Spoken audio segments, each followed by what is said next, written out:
Explorer, adventurer Vanessa O'Brien joins us this afternoon. Vanessa, how are you? I'm good. How are you doing? Yeah, very well. Although I say this afternoon, it is very much not this afternoon where you are. Just say where you are and what time it is at the moment. Well, let's see. It's 5:35 a.m. And I am in upstate New York, where it is still a little bit dark. But Is it since we're on audio, you can't see that, and I have is it advantage. snowing? And I even put on some makeup for you, Dave. You're too good. You're too kind. Well, yeah, Um, there you go. but you are used to very early starts. I mean, personally, I only thought that there was one 5:30 in the day. But doing what you do, you are very used to early starts because we have you down as explorer, as an adventurer. You have summited the highest peaks in the world, and when you do something like Everest, there is no such thing as an early morning because you go pretty much as the sun sets. What is it like being one of the great modern day explorers and adventurers? It's fantastic. It is, Everest. I'm looking at Everest season right now. It's taking place. We'll see the summits probably by the end of this week. We do climb at night, so if I were climbing Everest right now, I would be climbing right now, meaning 5:30 in the morning. I would want to be there for sunrise. So, I would have left, depending on how many people are there. That's the other problem. In the old days, you leave around midnight, but nowadays, with more people, it gets earlier and earlier. So 11, 10, 9, 8 p.m., all the way to sunrise. So we do climb at night because things are more stable. There's less, when the sun comes up, glaciers start melting. There's more chance of avalanches, and it's much more dangerous. And the reason why you're chatting to us at the moment is you've got a brand new book out. In fact, it's not brand new, it is your first book. It's called To the Greatest Heights, and it explains what you've been up to, going to the highest place on the world, going to the lowest place on the planet, and the top and the bottom. But this isn't something that you started when you were a teenager. You started a little bit later on in life. That's right. I started on the other side of 40, which I think is a fantastic time to start, a second or third career. And I never thought this would be something that I would continue to do, but as it happened, after Everest, they're all downhill. So no pun intended, but it worked out that way. And mountains have a season. So after Everest, comes Denali. After Denali is Elbrus. After Elbrus is, and they all sort of tend to have a season that leads, a nice path to the next mountain. If you're doing something like the Seven Summits, the North and South Poles have a certain season.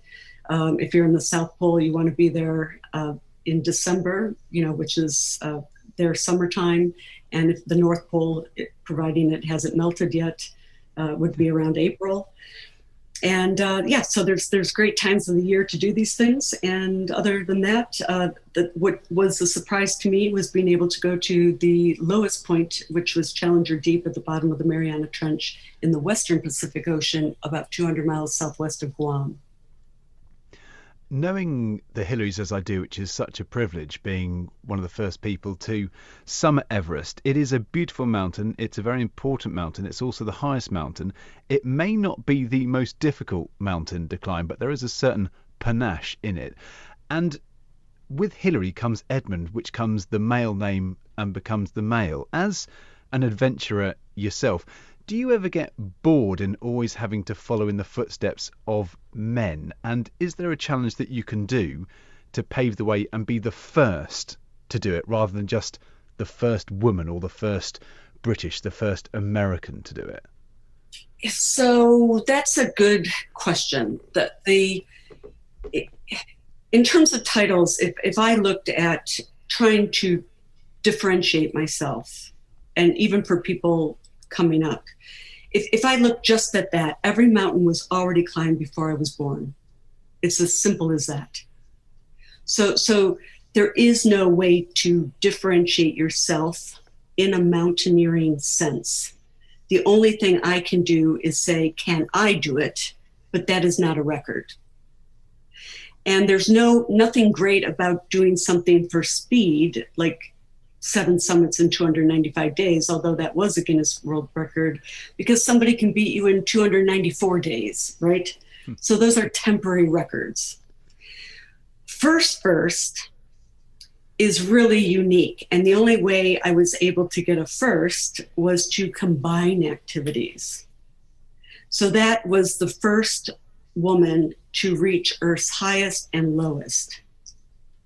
And that really came about only because of Challenger Deep. And that was unique because the first person to go to Challenger Deep was in 1960. 52 years later, 52 years, that's almost a lifetime later, was the second person. Both of those vehicles went one time, one way, and never worked again.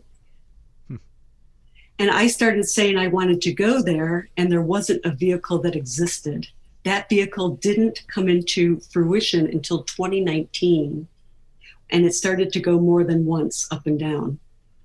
So really, I just got by being able to do that. And the first person I thought of,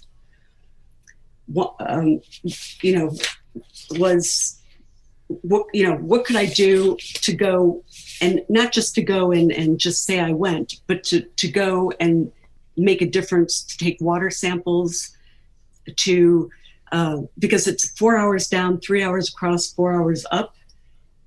It's a big journey. There's a lot of risk. And that was the way I was able to differentiate myself. Yeah, and an inspiration to many. Are you hoping that doing what you do shows that you can do what you do, and that there'll be little girls out there like my daughter who can see you and go, do you know what? I can do that. I may not want to climb Everest, but I can do something else. Yeah, the way that I wrote the book was, and don't give it to your daughter because there's expedition language. So I'm always like, oh no, unless they've had a first drink at a pub or it's something like that, they shouldn't read the book. There's expedition language, so there's a big warning there. But the book is written in a storytelling way, and what's interesting is people want to know, look, who are the types of people that go on these expeditions? Why are they there? What are they trying to get from it? Are they good people? Are there bad people? Are there villains? Is there the kindness of strangers? You get all of that. But you also get some philosophy and different things, but you can take away some great things from the book. And one of the best storytelling pieces is I truly believe that everybody is born with a backpack, an invisible backpack. And in that backpack is all of the knowledge and skills and experience that you acquire through life. And some people have enormous backpacks that are invisible, but these backpacks are like your parachute. So they give you the ability to pivot and take a step forward, because it provides you with almost a safety net, because you can always go backwards with that safety net of that backpack. So I don't preach in the book, but through the storytelling, you can gather all of this sort of wisdom and help you make decisions. And the feedback has been tremendous. I mean, what I've liked the most is when people say to me, oh my God, that I saw that or that phrase or this phrase really helped me through what I'm going through, depending on what they're doing in their lives.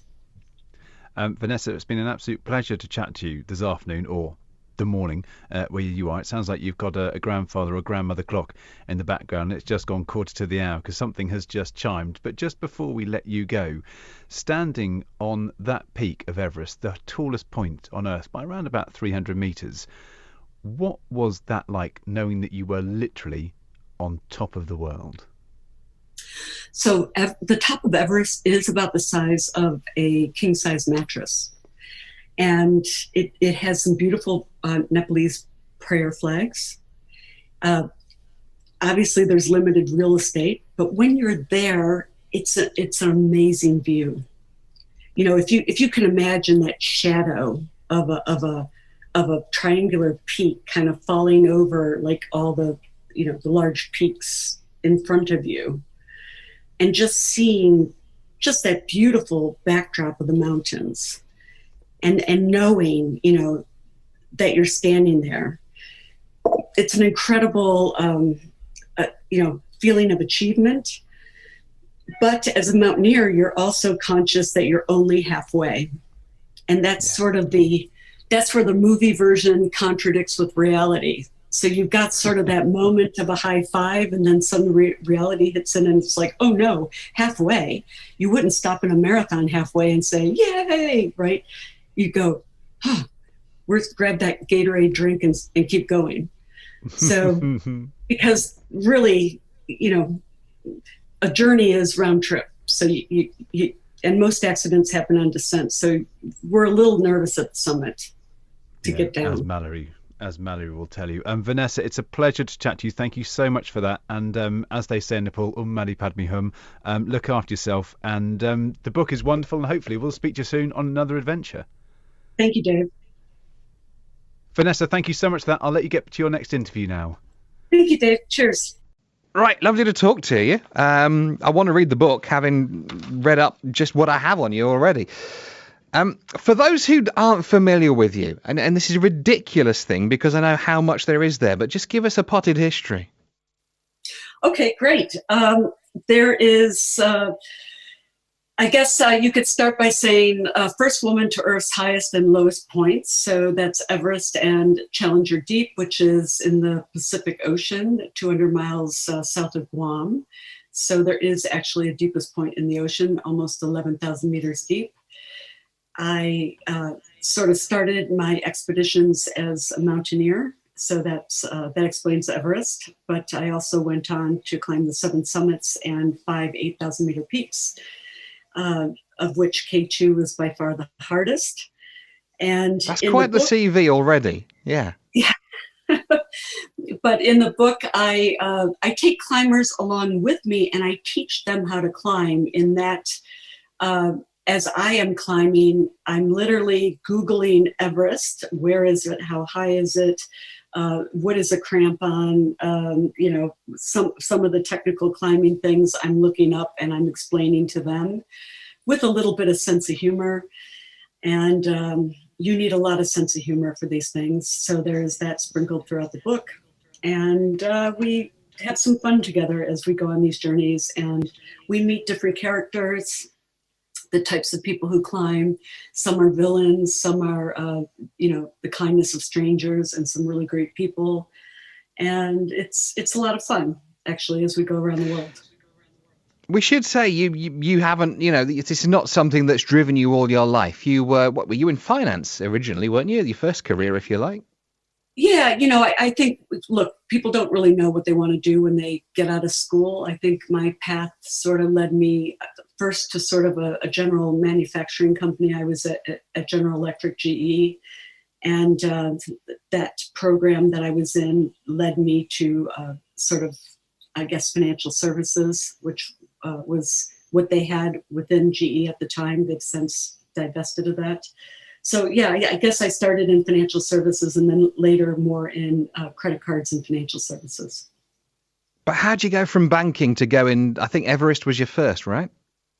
Yeah, that's right. Only because during that last recession, sort of 2008-9, I was looking for something interesting to do, and it wasn't like Everest hit me first, but everything that I looked at to do was sort of bigger than Everest. And I know that sounds funny, but let's say I want to cure malaria, right? That's just huge. And I can't possibly measure, my participation in something as big as that, although it's worthy and I care. It's just bigger than me.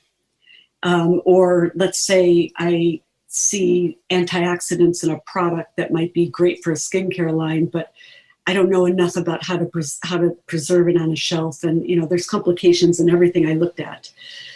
But suddenly, like when somebody said Everest, it was like, wow, okay, where is it? How high is it? I was roughly aware of Sturm Hillary and Tenzing Norgay, but, it seemed like a perfect challenge for 2 to 3 years to learn how to climb and see whether I could do it.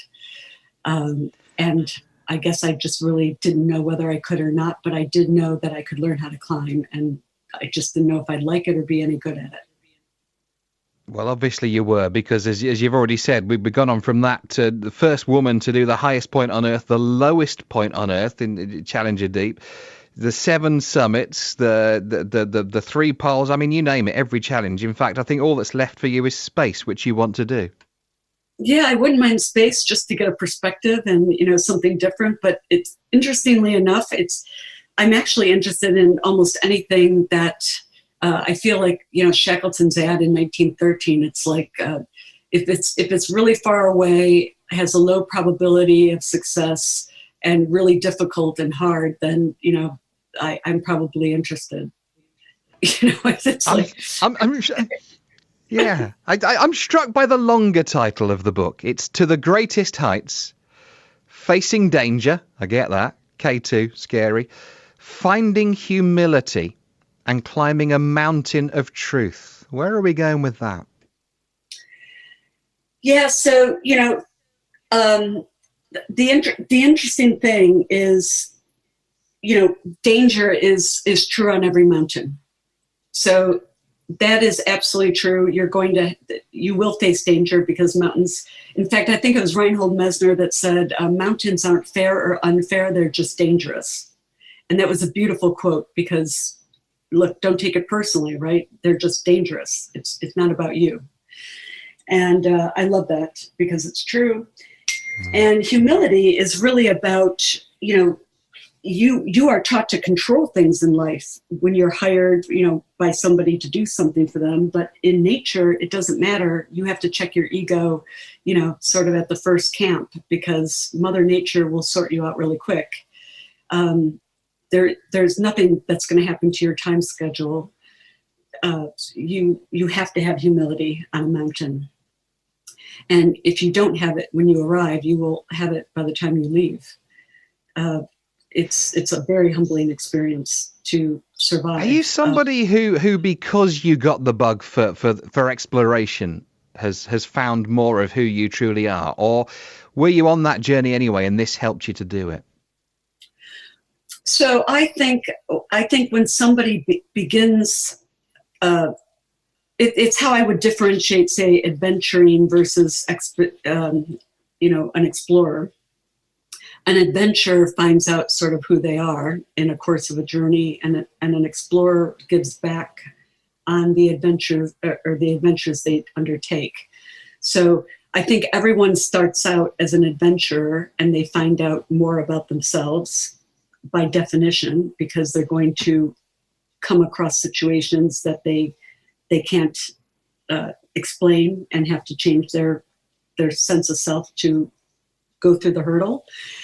And then later, if they continue on that journey, they'll probably become more of an explorer, where they'll give back based on where they are. So they'll see that they have the boots on the ground where they can take the glacier samples, or they can take the water samples, or they can give back and advance the cause of science.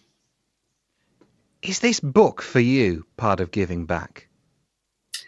It can be. I was very careful in telling the story to do 2 things. One is not to preach, but to leave little trails of wisdom, to impart it, but not to spoon feed it. In other words, I wasn't going to end any chapter by saying, and here's what you learned in this chapter, right? That would be horrendous. But there are definitely, there are definitely little hidden gems, within each chapter to take away. The other thing was, since it's a memoir, there are reveals, and the reveals are personal things that I decided to add or not add based on whether they could help somebody else. Because they're obviously not nice to disclose.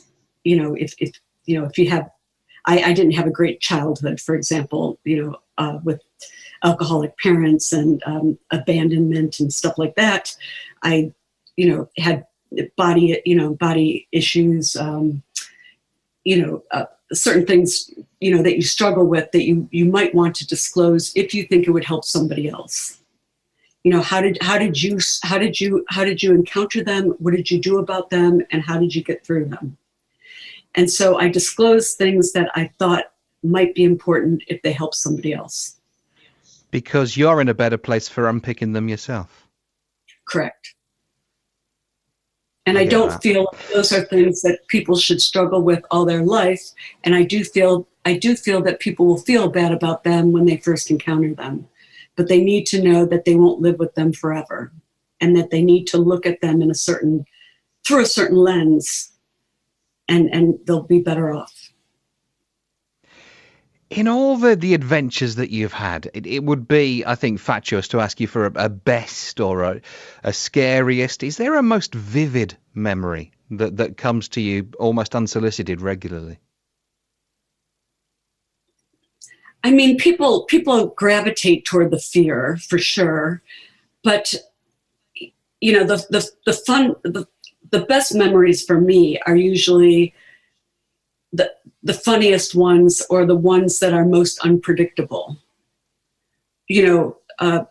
For example, when I decided to go to Pakistan, which was roughly, say, I was probably looking at Pakistan around 2013, and I couldn't find anybody who would say that's a good idea. Basically everyone was like, don't go, and I just couldn't get anybody, right? Military, civilian, Muslim, Christian. I couldn't get anybody to sanction that decision. And what I loved is, deciding to go, changing the way I asked the question, saying I am going, what advice do you have for me? Then getting people to open up and change the response to that question, which still was a bit, dodgy, and saying things like, well, don't call attention to yourself, be at the right place at the right time, still sort of, shouldn't need to be the advice. Right. It's not, it's very specific. Right. And so, but, the great thing that happens is when I land in Pakistan, the first thing that happens is I lose a tooth. And, the whole tooth or not the tooth or, that kind of thing. But, and of all the things, sorry about that, of all the things you would never in a million years, things you can't plan, but of all things in a million years you would never expect is I could have a huge risk assessment list, and never would I have had losing a tooth. That would not come up, losing a tooth. It would not come up. And it was brilliant, because what happened on the end of that was I ended up at a dentist's office, and on the back of that dentist's office was a very high-ranking member of the Pakistan Army. And wow. we ended up bonding at the dentist's office, and I became a very, a person who was very, if you will, I now had a relationship in Pakistan that I wouldn't have had if I didn't lose the tooth. So, yeah. So it becomes one of those fate situations, which is great. It's very serendipitous is the word I was grappling for there, I think. Yeah, who'd have thought? Your life is extraordinary. You know that. Who do you fancy playing you in the inevitable film one day? So I do name that in the book, and I named Charlize Theron. I think she's a fabulous actress, and I can tell you that she did decline. So, but it's okay. You can, look, I think it's great. I can put that out there, and, I think she would have been a fabulous actress, but, and it doesn't have to be a blonde, right? There's hair color these days, but I just think somebody who could take a story and, move around to different countries and do incredible things as a really strong female lead, and do incredible things, and provide a role model. I think that would be very attractive. And it doesn't have to really just even be on my story. They could take it. A scriptwriter could take it a step further. You're not too worried if it doesn't stay with the already extraordinary truth then. Well, look, I think they could build on it. What I would say is when I started writing the book, it was supposed to be 75,000 words, and I wasn't yet even at K2, so I was in trouble. And K2 could have been a whole book on its own, and it got sort of truncated in a third, sort of chapter. But K2, when you climb a mountain 3 consecutive years, there's a whole story. And nowadays it's hard to say when you move to something that's more like a motion picture. Nowadays it's more like their Netflix and their docuseries and things like that. So it's hard to say whether people navigate to, one 90-minute thing, or whether they want to see something of a story that builds for, kind of played out over a longer period. Yeah. Correct. And they want to, sort of to see a character or a series of characters over time do different things. And, and I don't have an answer to that, but I would say, that I have probably, like the rest of the world, watched more of these, series, because that's also what's been on offer. Look, it's wonderful to speak to you, Vanessa. Thank you so much for your time. To the Greatest Heights is the book. Facing danger, finding humility, climbing a mountain of truth. Good luck with everything in the future. Thank you so much. Send us a postcard from space. Thank you. Take care. Okay, thanks. Bye-bye. You're listening to BBC Radio Guernsey. How about this for a CV? My next guest was the first woman to reach the Earth's highest and lowest points. She was the first woman to complete the 4 Poles Challenge. That's the highest peak, deepest ocean, and the North and South Poles. And was the first woman to set a speed record to climb all 7 summits, the highest peak on every continent, in just 295 days. Well, she's just released her memoir, which reveals for the first time the difficulties of her childhood and what inspired her to tackle some of the world's greatest mountains at the age of 46. Well, please welcome on the programme explorer and adventurer Vanessa O'Brien. Good afternoon to you, Vanessa. Hello, Claire. How are you? Yeah, good, thank you. I mean, wow, Vanessa, this is quite some CV, isn't it, in front of you? But I want you to tell us, I suppose, go back to tell us a little bit about life before all of this record-breaking excitement all started. Wow. Well, life before was very, very normal, right? Going to work every day, of course, pre-COVID, to an office and coming home. And, I never had exploration on my mind or anything like that. I probably did go to a gym and work out, and, maybe the most I would probably connect with nature was going up and down, a hill for trail running or something like that. So I was not really an adventurous person. I would say the only thing I really had was curiosity.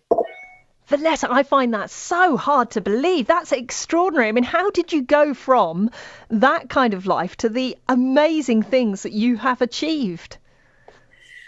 It's just like tucking in and just, giving, 100% to what you're doing. I mean, I never knew what anything would be like until I was there. And when I started, it was just, sort of 2008, 2009. And I really was just looking for something to do in the financial crisis of that time, which was the subprime mortgage crisis. I wasn't working. I was living in Hong Kong, probably inspired by the tall buildings. And somebody said, why not climb Everest? And I was like, Everest. Where is it? How high is it? Yes, I sort of remember reading about Tenzing Norgay and Edmund Hillary, but, how do I learn how to climb, and would I be any good at it? Would I like it? It's a skill. I'm sure I could learn it, but I probably never thought I could really get to the top. And then once I was in it and training, and, it was just like a whole new world. And I don't know, it took me 2 years to sort of learn how to climb and get there. And, that old proverbial joke, it's once you're there, everything else is downhill from there. So before you started, you had never really climbed before. That's extraordinary. Yeah, I mean, I had been on Kilimanjaro. I guess I knew what a mountain was, but I just never really thought of Kilimanjaro as mountain climbing because, you do it with trekking shoes and, you don't really use any kit, right? There's no crampons, there's no helmet, there's no harness.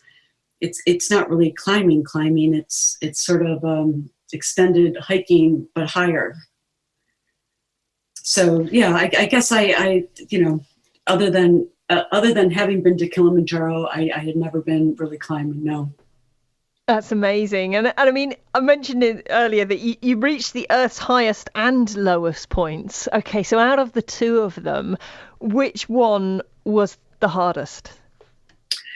So definitely, I would say climbing is harder in that it's more physical, right? You're going to the lowest, you're sitting in a submersible, so it's far less effort, right? You're sitting like in a 2-person car with a dashboard, chop off the rest of it and head south. In the ocean, 4 hours down, 3 across and 4 hours up, 11 round trip. So that is less effort, no matter what however you dress it up. It still can be dangerous, but it's less effort. Climbing, you do have to take each step. So, that's nobody really can make that easier. You have to take the step, you have to take the breath, you have to, put in the work to make your body fit to do that. So yeah, climbing is harder. But I would say K2 was harder than Everest. So there's degrees of hardness. K2 took me 3 consecutive years to get to the top, where Everest happened, the first time. So there's definitely, and I think the thing you work hardest for is the thing you always appreciate more. You've achieved so much, but which one of your records or the adventures that you've embarked on are you most proud of? It's, gosh, proud is an interesting way to reflect back. Probably the combination of the first woman to Earth's highest and lowest, because when I was born, everything had already been climbed. So I could never really achieve a record, if that made sense. And that's fine, but I could still go and prove I could do it. I could still go and take samples. I could still, samples are important to see the pace and rate at which glaciers are receding. So when you learn that the Himalaya glaciers are, a third of those are gone, whether you care or not, people will wake up and say, okay, well, what can we do? Well, you can stop that second third from declining. So samples are important. I took water samples as well from the ocean on the dive to Challenger Deep, and that was because ocean acidification meant that single cell organisms couldn't grow their shells effectively. So all of those things I think are important to do and worthy of the footprints of an explorer going and taking up those places and seats to take those things back to civilization. But that combination and that record were important because it left a footprint in a way that said I had done something different than people had done in the past, and I could differentiate myself, whereas I was unable to do so previously. Were there any moments in some of those adventures that you've achieved that you thought, hang on, this is scary, this could go wrong? Ooh, well, there's 350 pages of it in that book. So there's plenty of those, but I write with lots of humor because you need humor if you're going to do something sort of wacky. And you have to put things in perspective as well. I realized pretty quickly that fear can't be planned. Fear happens instantaneously when something goes wrong, and you can't take it back. So the minute you think you're going to, that it's curtains and something terrible is going to happen, is when that fight or flight, those chemicals go through your body, and you think something terrible is going to happen. You can never take that back. That's when fear sets in, and it only goes away once you take that breath and realize everything's okay.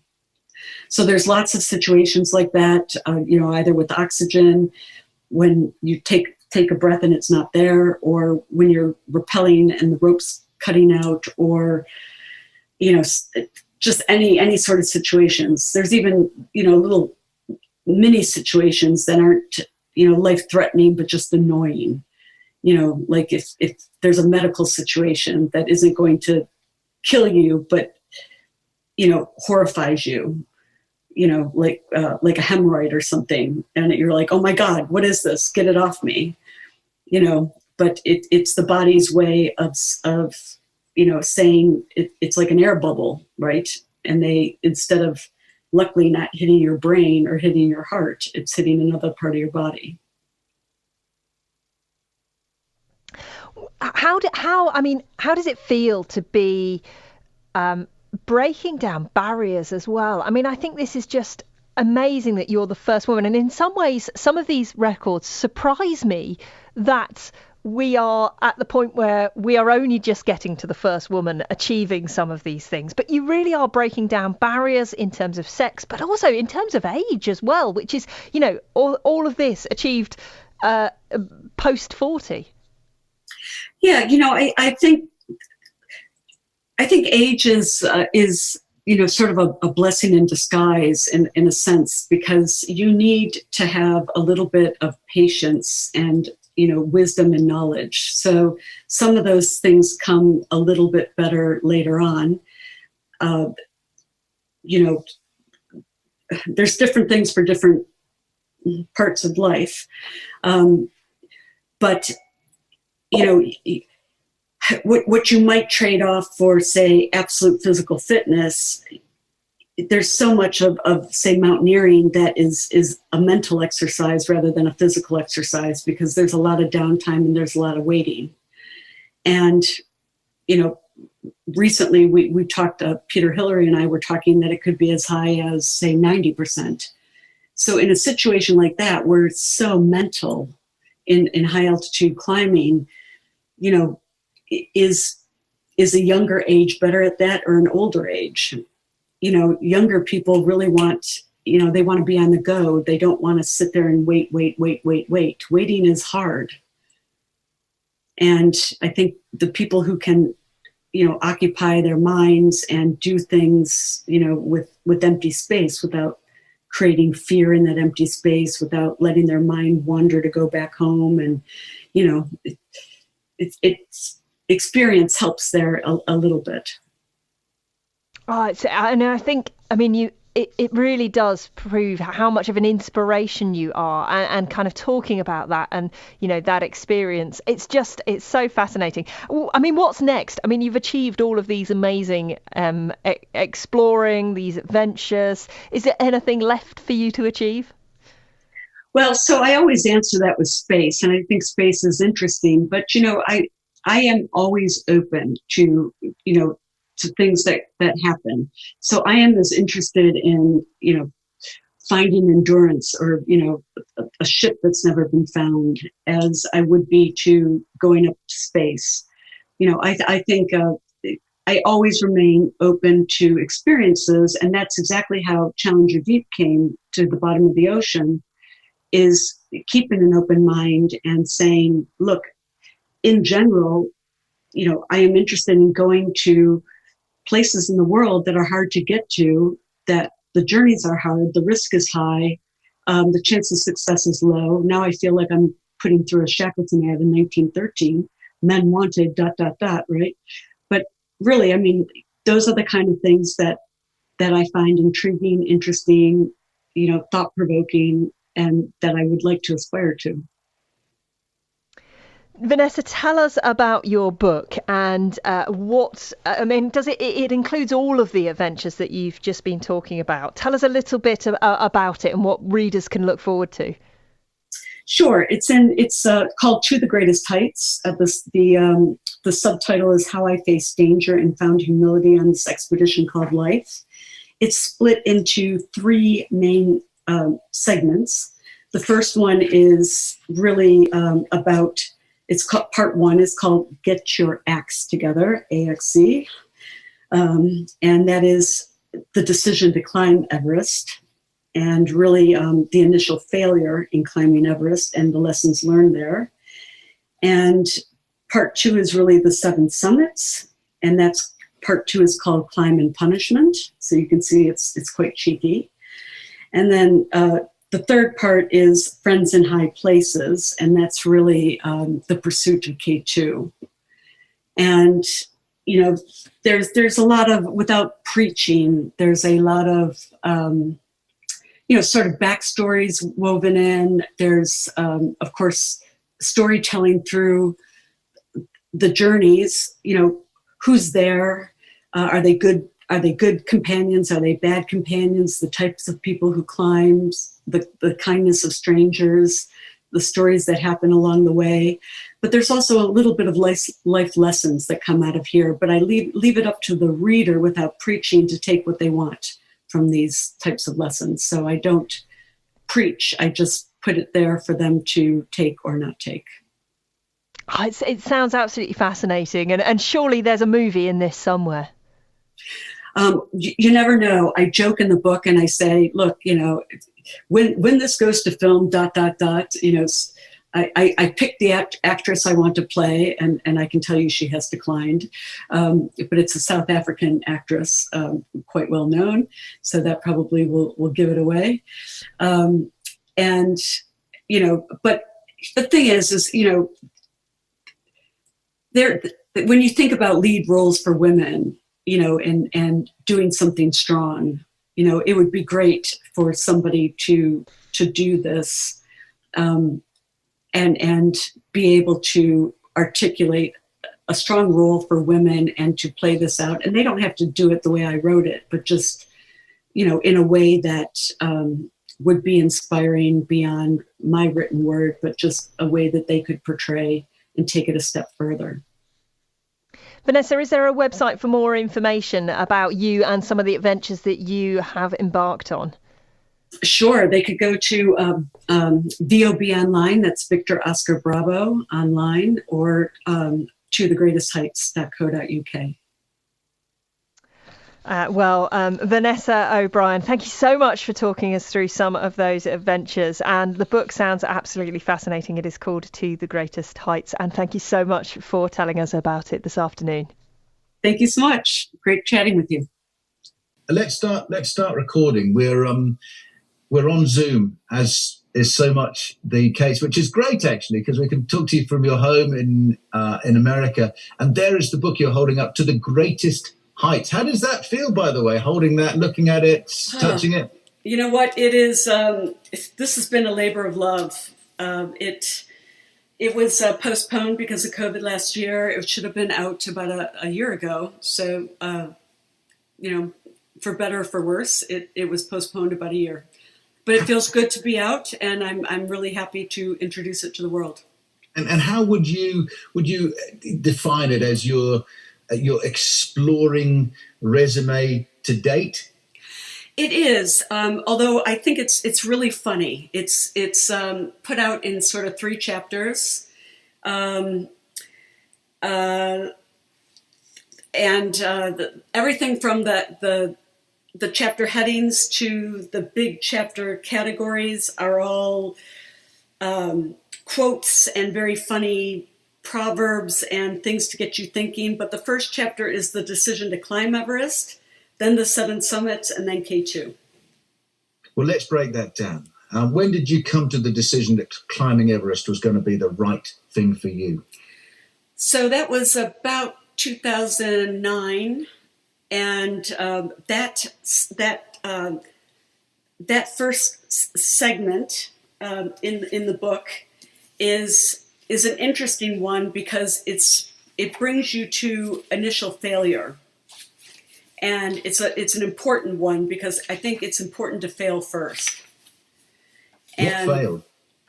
Well, so when I say fail, I mean there's a decision to climb, and I don't think anybody thought I would really, take that forward to climb Everest because I was not a climber. But I never thought that I couldn't learn to climb because I thought, look, climbing is a skill, and a skill can be learned and therefore taught. What I didn't know is whether I'd be any good at it or like it. I looked at it very left brain and logical. And when I first start, and that's why the subtitle here says How I Faced Danger and Found Humility on this expedition called Life. Yeah, I see it, yeah. Because, in real life, we're really taught to be in control, and we're hired to be in control. You're on the radio, you're in control, this is your segment. But in the natural world, you can't control that. Mother Nature controls it. So the first thing you have to do is shed your ego, or you will fail.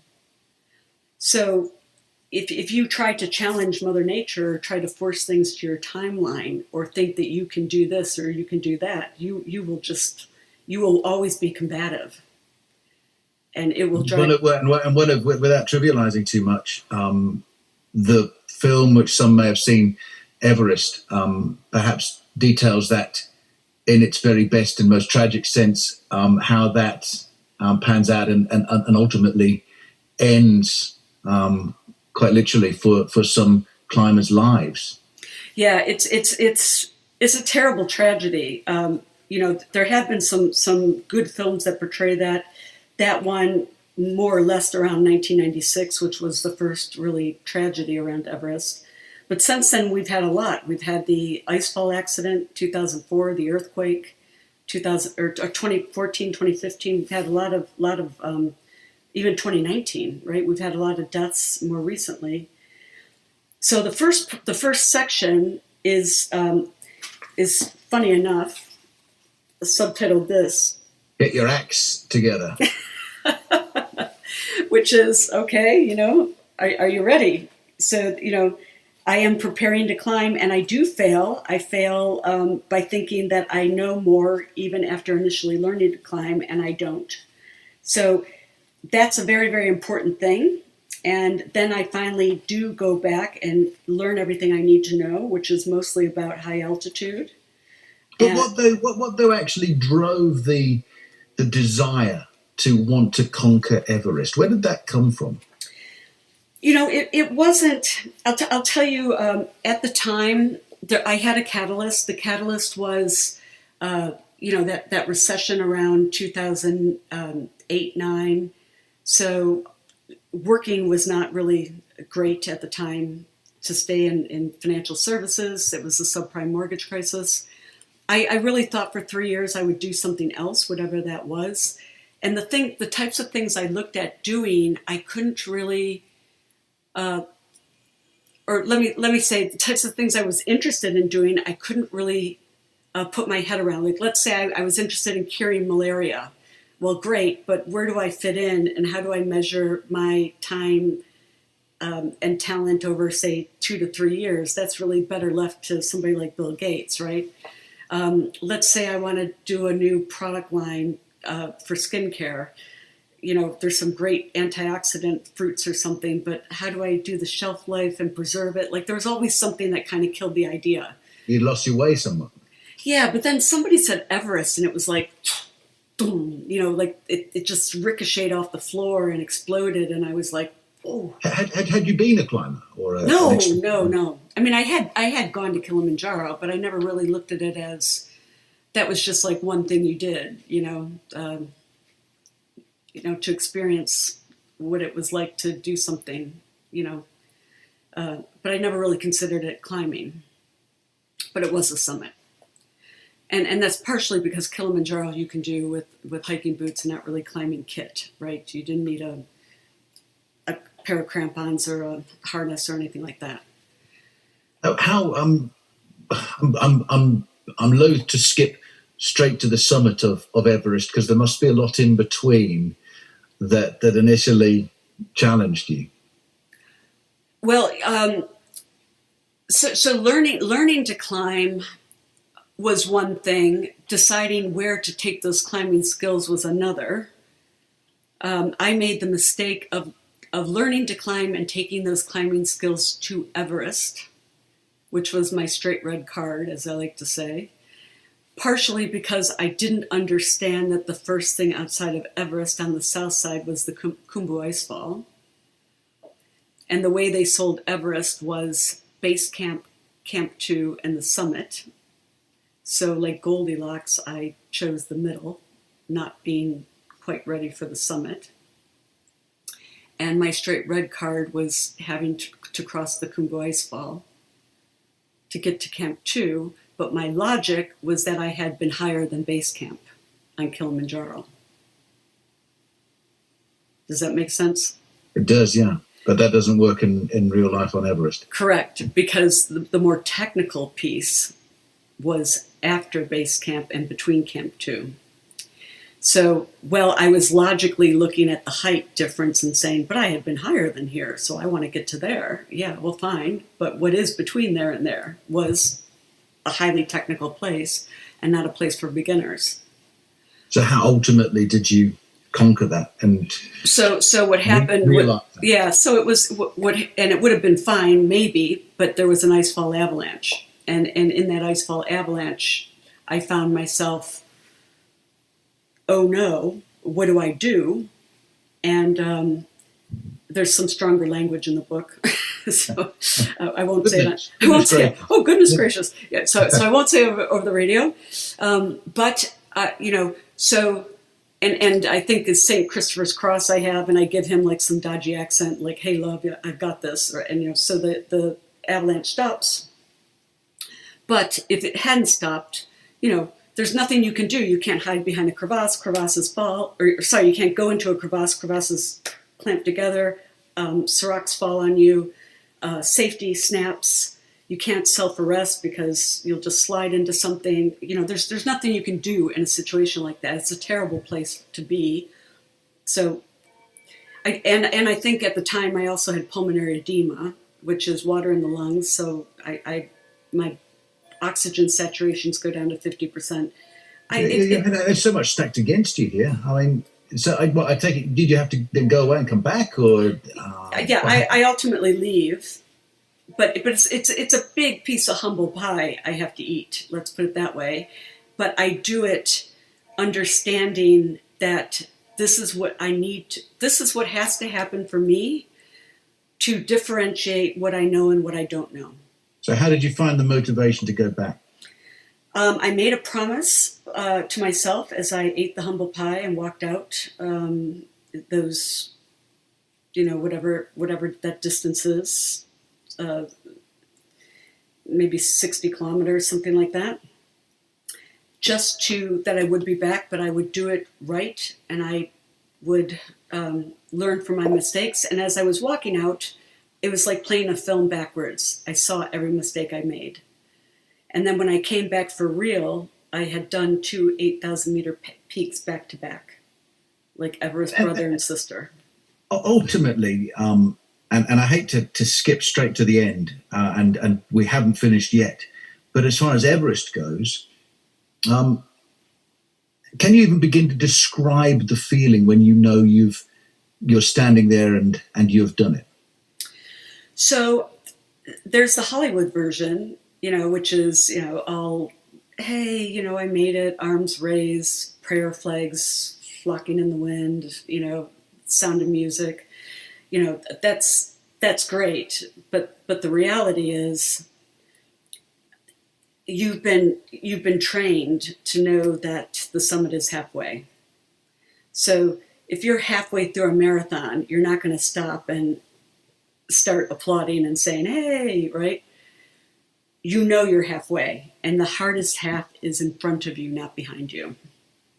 So there's this exhilaration and sense of fulfillment that you are looking at this beautiful landscape, if it's a beautiful day, and I did, so I'm grateful for that. And you do take your pictures if you have a camera. I did not, but somebody did, so that's great. So you do pause, not very long. It's about the size of a king-size mattress. There are the beautiful flags. But on your mind is, I'll say, anxiousness. Anxiousness of getting down because it's a round trip.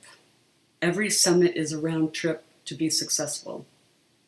Yeah, it's not like there's a slide on the other side that you just whiz down and you're back. It's, I guess, a task in itself to get home again. Maybe it was Mallory and Irving, but, Sir Edmund Hillary said, you have to live to tell. You have to come back to tell the story. And it's just too easy. It's too easy to, on descent, you've got gravity pushing you. It's so easy to slip, to fall. You're knackered. You've got all of this, and nowadays with the traffic, it's horrendous getting down. Traffic meaning lots of other people doing it. Other people, yeah. And, and you don't know what's happening with them, right?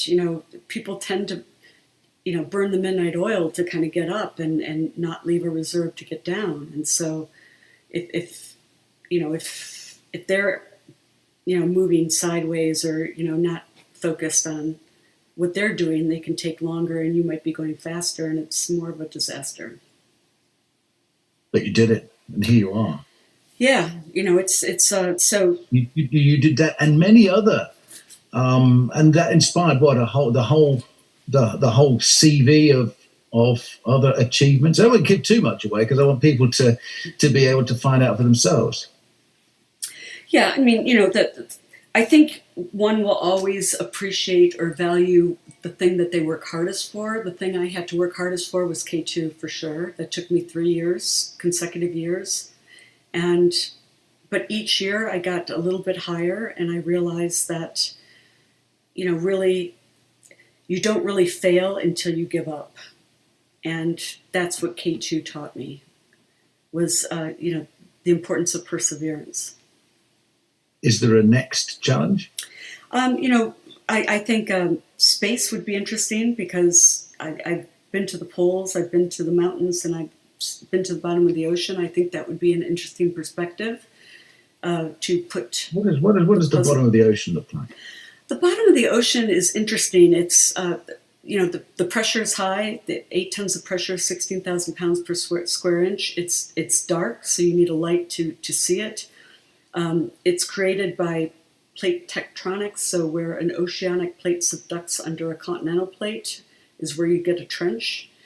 I like to think of or describe the sediment as looking a little bit like what looks like sand, but a little bit of like a mud and a sand combination. And because there's no current, if you move maybe the slightest, you'll get to see it move ever so slowly. But it looks to me like a little bit like moon dust, or what I imagine moon dust. It's a weird place to be down there. Yeah, and there are creatures that live there. They don't have spines. They don't have eyes. You don't need those things. But it's a fascinating place. And the very bottom of the ocean is called the Hadal Zone, Hadal, like Hades, like hell. But there is life. Gosh, incredible. I'm looking forward to getting my own copy. I'm sure other people will absolutely love it. To the Greatest Heights. Thank you for bringing it to us, and thank you for taking the time. I'm absolutely fascinated, and I'm really pleased we've managed to hook up and chat. So thank you, Vanessa. Thank you so much. Great chat. Great to talk to you, and we'll speak again, I hope. Good luck. Lovely. Thank you. Bye-bye. Bye-bye. Oh, fantastic. Thank you so much. Right. We are beyond excited to chat to you. Huge congratulations on the book, Vanessa. I mean, all these interviews and promos and podcasts, is it the most challenging thing you've done yet? It is definitely harder in many ways than expeditions themselves. There's no doubt about that. Well, it's with great pleasure that we chat to you because you've achieved so much, so many questions. So I think we need to just kind of dig in right from the start. I'm always fascinated, and I'm sure our listeners are fascinated, as to what drives a person to want to do these incredible things that you've done. and just taking a look back at your sort of earlier life, what was it that drove you, Vanessa, do you think, to be this extraordinary achiever? So I think curiosity is is one of the most important traits, and I think all children have that in their hearts. It's just the natural ability to ask why. And if you watch a child, with their friends or with their parents, it's always why, until you can't ask why again. And just the natural curiosity to understand and to know. And it's just taking that to an adult level. And when you were little, were you always the one that was pushing it, saying, no, come on, we can go a little bit further from home. We can do a bit more. We can push the boundaries a bit. Yeah, it's interesting. I compare this to my husband a bit. I had very young parents who were had children at 17 and 18. And my husband had parents who were over 40. So I had the parents who grabbed the kids and threw them in the back. And, we were always doing stuff as a family. And, it's interesting because I had parents who were kids themselves in a way. Yeah. So it almost teaches you a lot, I suppose, that sense of freedom that you're given. And going from your, very sort of powerful corporate job to then, to really making it happen, was there a sense of fear because you had a lot to lose at that point, really? So I did leave my job at the time of, let's say, the last recession or whatever that was, the banking crisis, when there was that subprime mortgage stuff happening in 2008-9. So I didn't really have so much to lose, but it was a bad time to be working in that industry. But it was a great time to take stock and say, what else would you do? Although I did think I would be doing something else for a short period of time. That was the difference. I thought I would just kind of get out for 3 years and do something else for 3 years. And I was very wrong about that. You could never have imagined that you would be the woman that's achieved so much in terms of, K2, Mount Everest, the poles, the Challenger Deep. At that point, did you ever imagine you would achieve what you have? No, absolutely not. And I think, if I look back, I think people, thought, she's having a laugh and we'll go and maybe train and figure out what this stuff is about and then not take it any further. I don't think anybody really thought I would ever even take it to Everest. They probably thought I'd maybe learn how to climb in New Zealand since I was living in Hong Kong at the time and not really, take it further. And, when I wrote the book is very funny, so everything is meant to be funny and to put things in perspective because you need a sense of humor. If you don't have a sense of humor, you will just, lose the plot very, very quickly. And part of it is most people want to know, who's there with you? Why are they there? Are there villains? Are there good people? Are there, who is this cast of characters? And there are all of those. And so I try to make it, funny through a storytelling way, but I also try to, weave in kind of some wisdom and some truths, that people can take away from it. Absolutely. You're facing danger, you're finding humility, and you're climbing the mountain of truth. In terms of that, getting from the idea that you're going to climb Everest to actually doing it, the training process itself is fearsome, isn't it? And I think there are casualties along the way when people don't take the time. Did you take the time? Yes. And I think I learned how to train right. I think in the beginning, in the beginning, I trained incorrectly because I didn't understand high altitude. So I was training and putting on too much muscle, not understanding that high altitude, where oxygen is a limited resource, that the body, the brain and the heart and the lungs needed that limited resource of oxygen, and muscle competed with that. So I was doing everything wrong sort of in the beginning. And I laugh at that because, you don't know what you don't know. Mm. And later I would understand that the kind of people who succeeded were like the marathon men, the long, lean runners, not, Mr. Atlas, like these big, bulky, muscle guys. Yeah. So it makes sense later, but at first you have to figure it out. And I've heard you talking, Vanessa, a lot about how it's not necessarily, yes, to do with physicality. Of course, you've got to be fit. Clearly, you can't take this on if you're not fit. But that it's very, very mental. You know, it's mental, and it's about mental strength. Absolutely. In fact, I was talking on a podcast with Peter Hillary, Sir Edmund Hillary's son, and we said, we agreed actually that it could be as high as 90% mental, which is a very, very high sliding scale, which is probably the person who put it at the highest scale was Peter Hillary, in saying up to 90%. So that's how much it can be mental, because for 6 to 8 weeks, you know, that's a lot of time and a lot of downtime. And, you know, in that dead space of time, you know, people can really, you know, fill their minds with, you know, unproductive things, you know, fear and, you know, worry and, you know, missing home and things that will pull them away from the mountain. And it's terrible not to be busy and productive the whole time you're there. And that's why the mental challenge of staying there is really harder. It's interesting because another quote, which I think is in the book as well, which is, I think it's somebody else's quote, but it's in there, where you say mountain climbing has been described as extended periods of intense boredom interrupted by occasional moments of sheer terror. You've talked about the boredom and the fact that you're there and you're waiting for this perfect moment, which you have to wait for the perfect moment to summit. But the moments of terror, can you just talk to us about those moments when, Vanessa, you did feel terror and you did feel fear, whether it was K2 or Challenger Deep or Everest? Yeah, and there's lots of them. I mean, you know, you're effectively living outdoors, you know, in the freezing cold with high winds. At any moment, avalanches can come down.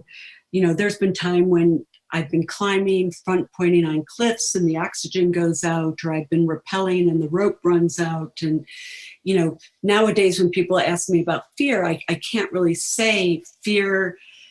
I can only say that fear is something that happens to you instantaneously. It can't be pre-planned. Yeah. So that's an interesting differentiation that I wouldn't have said before. And when the fear hits, when you have that moment where you think, you know, the weather's coming bad, or your rope is not going to hold, when you have those moments, what is it, do you think, that gets you over them? Or can you only find out that afterwards when you're calm and reflect? I think only afterwards, because I think from my experience, when fear hits and you think, oh no, this is it, you know, curtains, and, you know, you've got all these like fight or flight chemicals going through your body, you come out of it and then you're calm again. That's sort of the realization that, you know, you've gotten through this. But once your brain realizes it, you can't undo the not having experienced it. In other words, you're already in it. And then you learn from it, I guess. And I'm sure that if people read the book, they can take a lot of what you've learned from these extraordinary journeys into their own lives.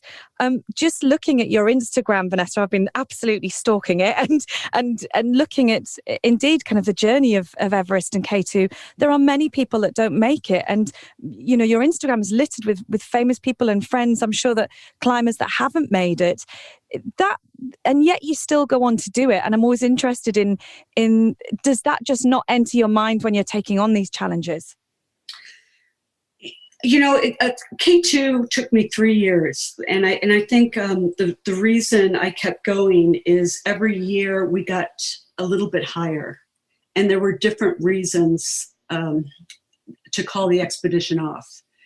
And I started to realize, I started to look at failure differently. So there was failure in that you would call an expedition off because something would happen. Let's say year one, you know, there's a rockfall avalanche, and that's different in terms of today, because in old generations, things were colder and you didn't have climate change where rock was frozen to the earth and now rock comes torpedoing down. So something that today's generation has to deal with that yesterday's did not.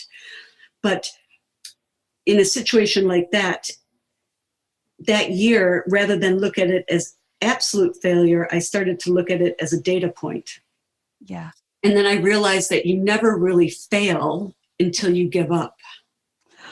And that's one of the messages that comes out in the book, is you start to look at things differently. And actually one of the organizations that helped me realize that was UN Women, because I carried the UN Women flag and I tried to give it back after the first season. I called it like a box set, season 1, 2, 3.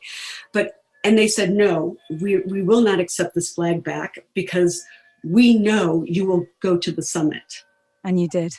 And it was so, like, oh my God, you have that faith and belief in me, So and that made me realize you cannot fail unless you give up. Absolutely. Vanessa, it's a joy speaking to you. I wish we had much longer. Just very briefly, can you explain to us how you ever get a high out of life? Just ordinary, everyday life. Can you still get highs out of everyday living, from a lovely sky or a nice hug?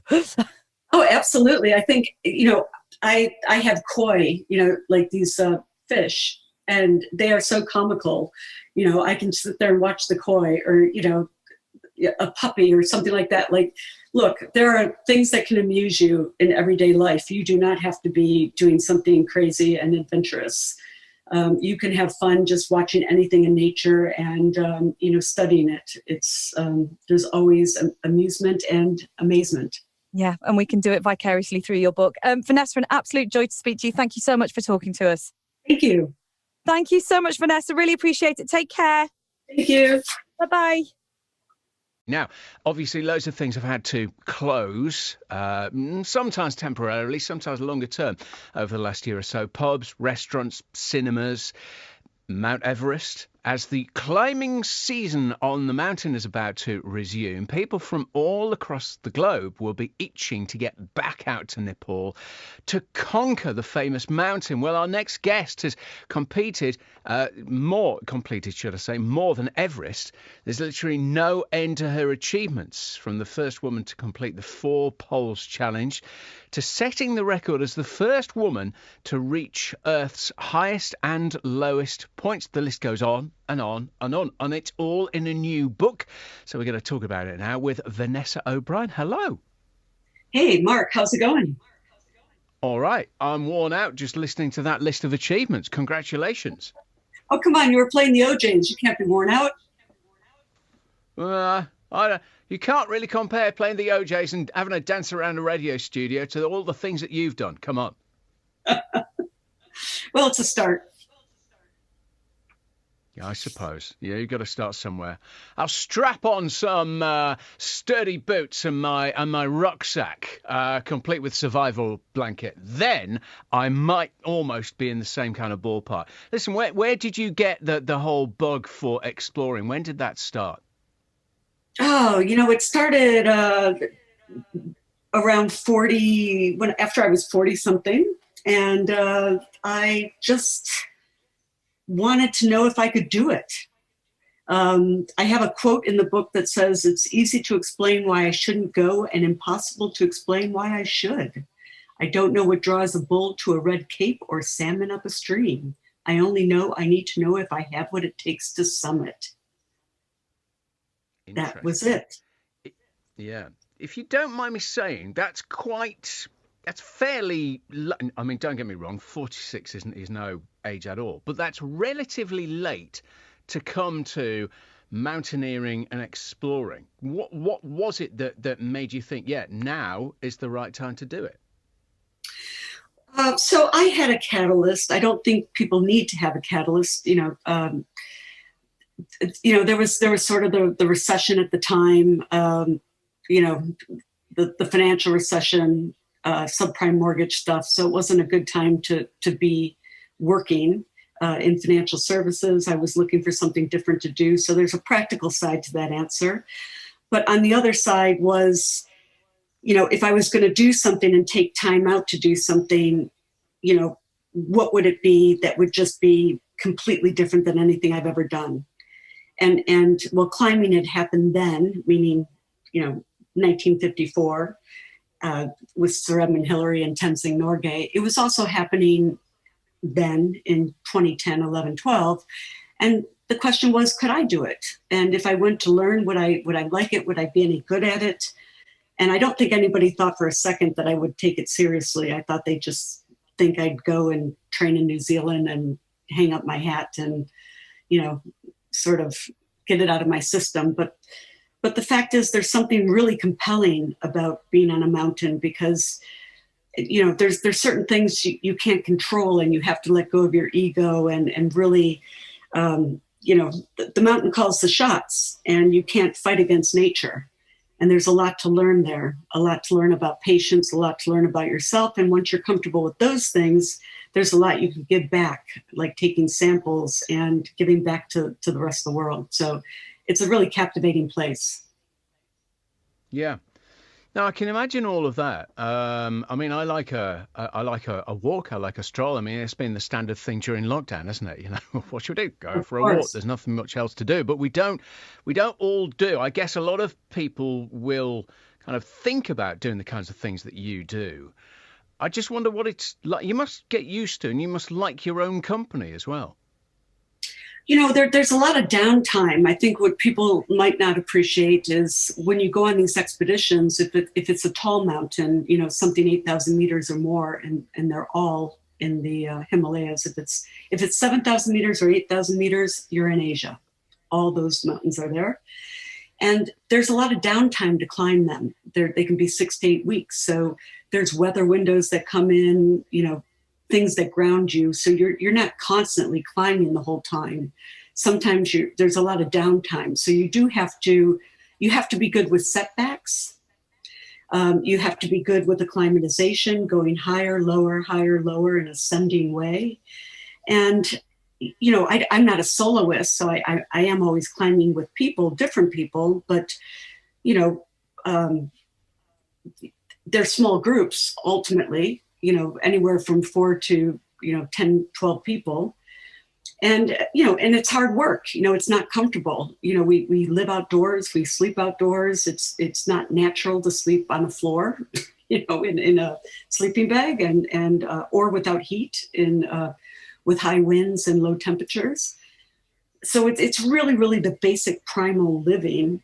But, to know that you can do that and survive doing that and, put yourself through, the very basics of human endeavor is really a human test of endurance.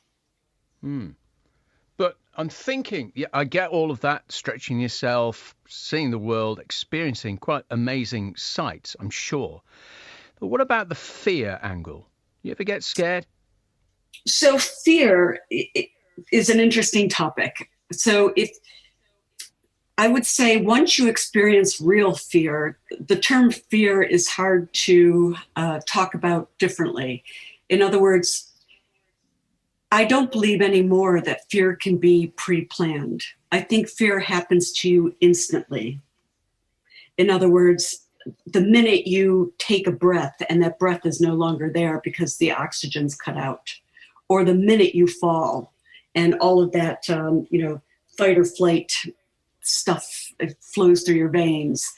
I no longer think fear is something in advance. I think fear happens the minute something happens and that chemical change goes through your system and you think you're going to die. Which let's say. Let's say. Go on. No, I was going to say, let's say you're driving in a car and you slam the brakes because you think you're going to hit something. You can't plan that feeling when your heart rate goes up and you think like, oh no, it's something terrible is going to happen. Can you imagine that scenario? I can, but I guess my response to that would be, if I'm in a car, chances are I'm maybe going to work or something like that. You are going up a mountain to push yourself and experience all of these amazing things. But you just mentioned there, the moment the oxygen cuts out. Now, I can only imagine how that feels. That sounds quite close to kind of curtains time to me. So yes. If that's the case, why keep doing it? Well, so you don't think those things will happen. And in the situation I'm explaining to you, which is also in the book, is a situation where the hose is twisted. So the oxygen isn't really cut out, but the hose is twisted. So I go through the experience of thinking it is, but you can't unthink that. The body goes through the motions thinking that it really happens. Okay. Yeah. You see what I'm saying? I'm with you. Yeah. Yeah. So I lift my head and then I'm like, oh no, like, I'm going to, what? A breath, right?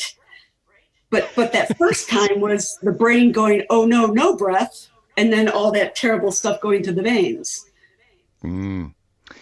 Yeah, So- I'm there. I'm there with you. I'm trying to sort the hose out for you. I'm trying to do it all, Vanessa. I'm trying to save you. Look, there's been talk of, you should be a Sherpa. You should come up as an assistant. Yeah, I'll get back to you. There's talk of this being made into a film as well. I mean, how does that feel? Oh, the book. Or which part of the film, or what film? There has been Everest Films. There's been the book To the Greatest Heights is looking to go to a film too. Yeah. Right. You know, it's funny. There hasn't really been. Is this fair? You know, look, if we look at good climbing films, you know, Touching the Void, I think we can all agree was phenomenal. Yeah. If anybody saw that or remembers that, that was John Smithson, Joe Simpson. That was an amazing film. The one where, you know, a rope gets cut on 2 climbing partners and one survives. 127 Hours. That was pretty good. Same producer. But climbing films are you know, hit or miss. You don't want something sensational where you've got somebody in the Alps trying to pretend they're climbing Everest and with 3D effects or something like that. Yeah, I understand. No, I just heard a little whisper that maybe there was an option to turn your book into a film. So I just, you know, maybe that's, you know, it's definitely gonna. Yeah, in the book I sort of joke who I want to play, you know, characters, but the person I wanted to play me said no. So okay. So All we right. are back to the drawing board. Okay. All right. Well, maybe off air, you let us know who that person is. I'm not saying I've got any kind of influence, but maybe a little word here and there might just help.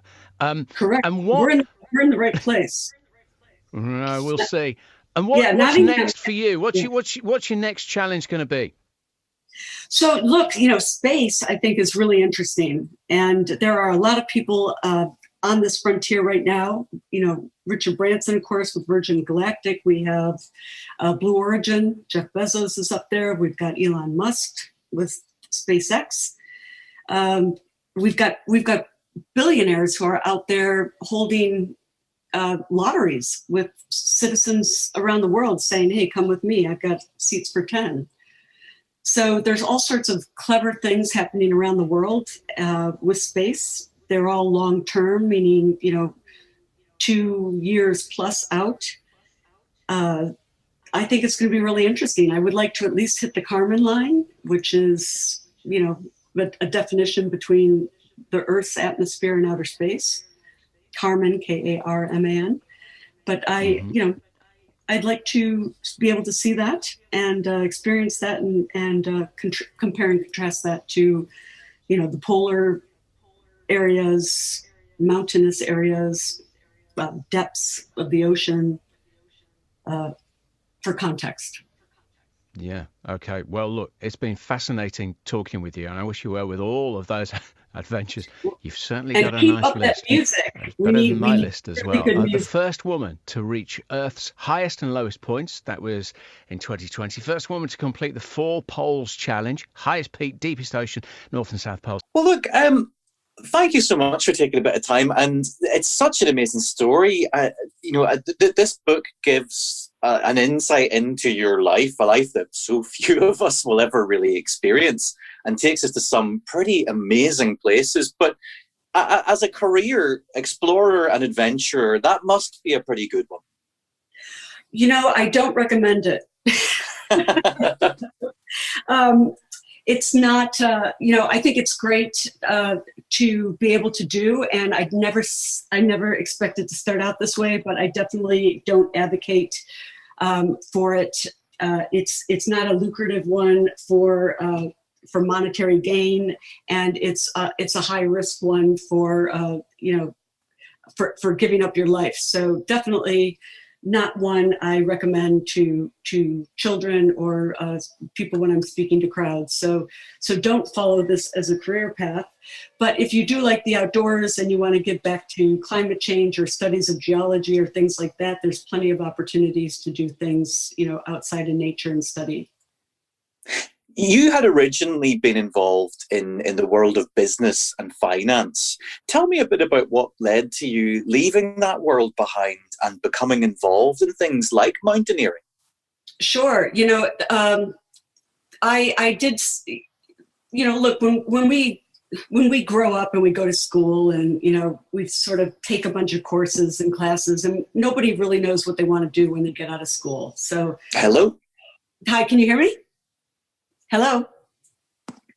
Hello? Hello? Hi, can you hear me? Sorry, I lost you there for a second. You just started answering the question and disappeared. Oh, okay. Sorry about that. It must be my connection here. I can hear you fine again now. If you can hear me, okay? Okay, yeah, I can hear you. All right, so let me just go right into answering that. Hello? No, I've lost it again. Okay, Ben, are you on?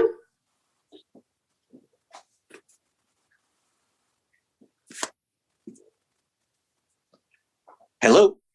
Hi. How is Stephen connecting? I can hear you again now. I'm just connected via Wi-Fi here, but I don't know, for some reason you guys keep dropping off.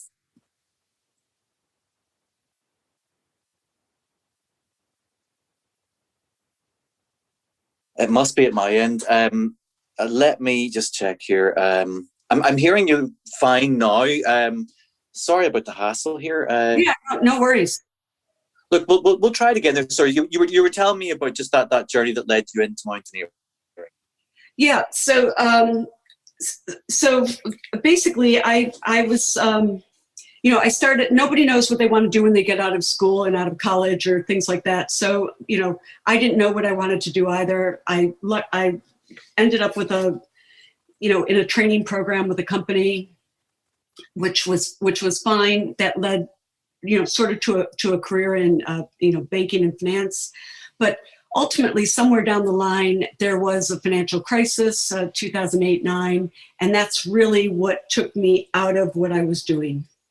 And it led to a reflection point.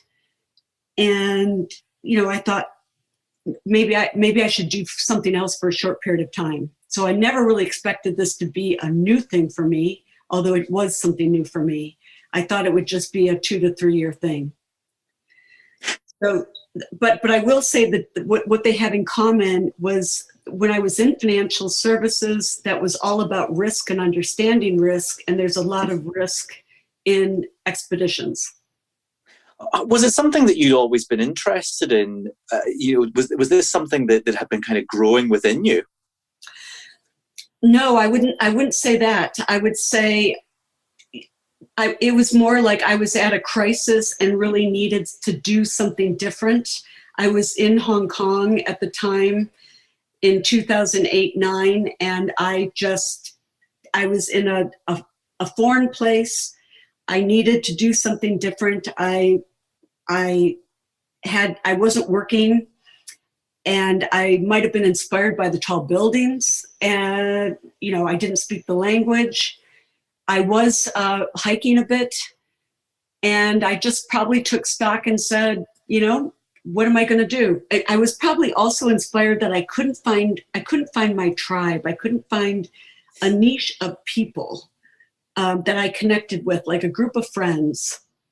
And part of that was, there were probably 3 social groups. There were, if you've ever been in an expat society, like one was, women with small children. Mm-hmm. And if you're ever with women with small children, it's hard to have a conversation with them because they're always yelling at their kids. It's like, oh, hey, Ben, stop that. Stop, put that down, and then they'll come back and start talking to you. Or they're women who work, but because it's Asia, they'll go off and they'll hit 5 markets at once and you won't see them for a month. Or they're they play tennis in the morning and drink a bottle of wine at lunch. And I just couldn't find a group of people that were perfect. And I could kind of go a little bit with either of those, but never perfectly with any one of those groups. So I had sort of a personal crisis. I had always worked full time and suddenly I wasn't working and here I was, what was I going to do? And somebody just sort of dropped the word Everest and it just hit the floor and bounced. And I thought, oh my God, where is it? How high is it? Yes, I remember roughly it had been climbed in 53, Hillary Tenzing, but could I do it? And would I be any good at it? And how long would it take? And I thought for sure, no way I could ever do it. But I thought for sure I could at least learn and try. That's how the whole thing really started. That's such a leap. I mean, here in Northern Ireland, we don't have too many challenging peaks. We've got the beautiful Mournes and the Sperrins. But taking on something like Mount Everest, I mean, how much preparation do you have to do to get into that? Were you physically ready for that challenge? So I would say I was physically fit because I was, I worked out a lot. I was running up and down those, hills. Hong Kong's pretty steep. You think of Victoria Peak and all of that, Saigon, So I was cardiovascular fit. But you don't know what you don't know. And what I didn't know was what high altitude was, really. And I didn't know what all the kit was. I didn't know, how to belay or, why you had the helmet, what the harness was for. I didn't know what a crampon was. I didn't know what all that climbing kit was. But living in Hong Kong, the place I went to learn was New Zealand, because that was closest. And I went and went up on Fox Glacier, just had a couple of, a week or two training, learned how to use all that stuff, and then just decided to put it to use and go. And at first I failed, which was important because, I think people start off thinking that they probably know more, or maybe have more leadership skills or, knowledge or something like that. But Mother Nature quickly, takes your ego and, chucks it down the mountain with a flick of a wrist, and says, silly girl, how dare you insult me with your, attitude, and, strips you of all your ego. And then once you come crawling back after eating enormous amounts of humble pie, which is a terrible, terrible thing, then you are, sort of fit for purpose and able to really climb again.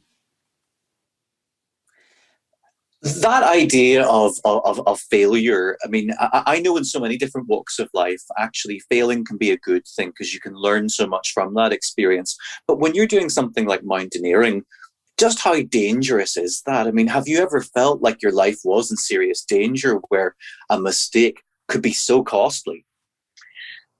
Yeah, I mean, the first time I really fail is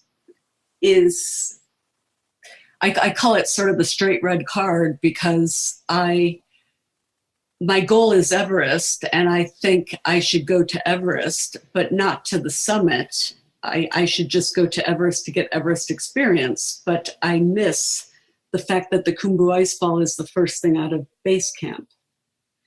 And that's what I call my straight red card. And the Khumbu Icefall is sort of a three-dimensional, moving glacier. It's where you see all those crevasses with the ladders 2 to 3 wide, and these huge ice seracs. And it's where that accident was that killed all those Sherpa in 2014. So I just didn't see it because I didn't know enough. But the way they sold Everest was base camp, and I had been higher than base camp at 17,000 feet or so, and the summit, which I wasn't quite ready for. So, and Camp 2. So I signed up for the middle, Camp 2, a bit like Goldilocks and, the Three Bears. I kind of picked the middle. And I thought, okay, well, I had been just, 300 meters lower than that. So I could do that, but I missed it. I missed it because I didn't see that Khumbu ice fall. And so I did get in an ice fall avalanche. And I remember when I write in that book, actually, To the Greatest Heights, I have a bunch of talismans around my neck. And I have St. Christopher's Cross, and I think I give them a sort of a dodgy accent saying, like, hang on, love, I've got this one. And sort of the ice fall avalanche stops before it gets to me. But it's a lucky escape, actually, because if it had just continued through, there's really not much you can do in a situation like that. You can't self-arrest. If you're on a safety, that will snap like a twig. If you try to, you can't duck in a crevasse, that'll close. You can't hide behind a ice rock, that'll fall. There's not many things you can do in a situation like that. Is that something that, I suppose, is it a humbling experience that you really see the power of nature? You really see the danger that's out there, that we are more fragile than perhaps we ever really realize? Yeah, absolutely. We are, sort of specks in the universe.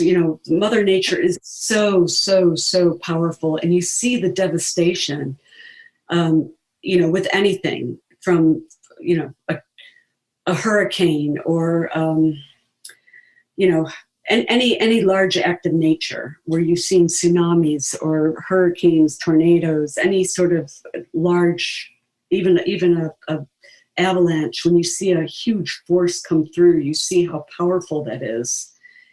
And,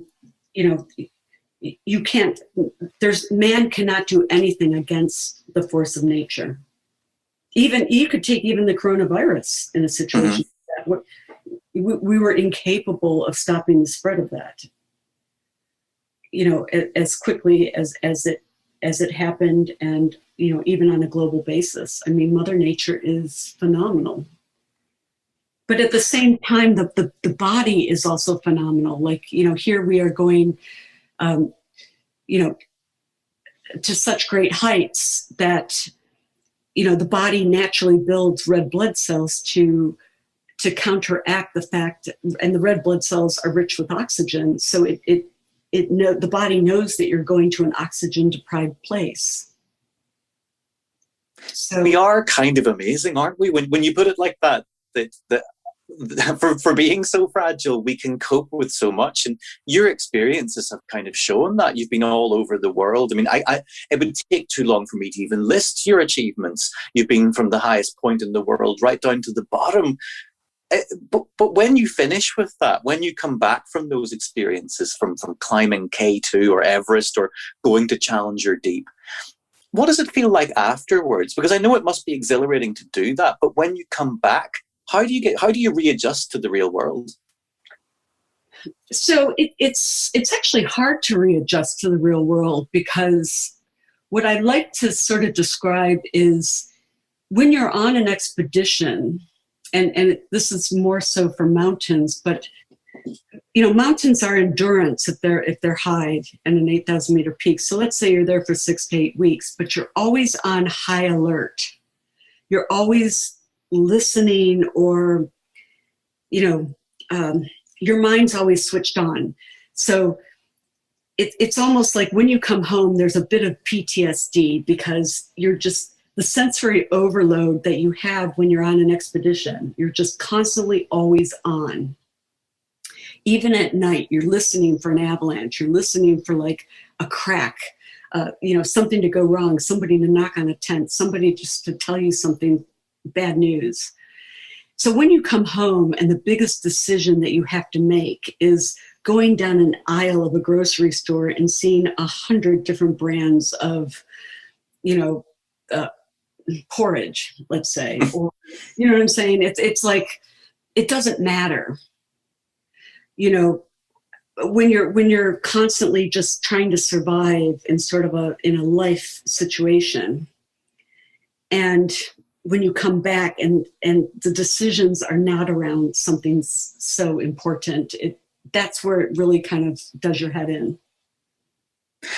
And from that, you've conquered Earth in a sense. Space is the next objective. So space is interesting because it's new on a commercial basis. You know, the other things have become more commercial and enabled mission specialists to go.